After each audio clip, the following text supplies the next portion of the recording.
ভাই বুঝছেন নি এগুলো তো বাণিজ্যিক কারণে করা হয়েছে ওই গাছগুলোর প্রজননে বাধা হইতে পারে। হইতে পারে আর হয়তো আছে গাছ ওই তো প্রজনন বাধা যদি নয় তাহলে তো এটাকে ডিস্ট্রয় করতে হবে সব মুদ্রা একবারে খাটিয়ে নিতে হবে যাও মুদ্রা হারিলে বড় সুন্দর দেখবে আপনি বুঝছেন না আমার কথাটা আমরা কইছি যে যদি বালা হয় এগুলো তো হইল কি যারা ইতালি গবেষণা করে এগুলো তো আমিও কইতে পারতাম না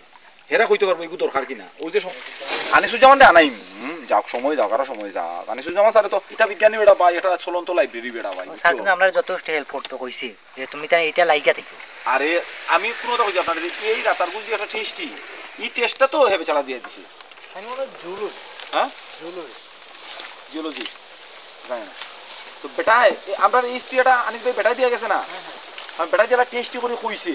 যে ওলা ওলা ওলা ওলা তখন সেটা বুঝলাম আজ যে বক্কর বক্কর বক্কর বক্কর নিজেও মনে কর 2 মিনিট করিলাম 5 কই আর 500 কই নাই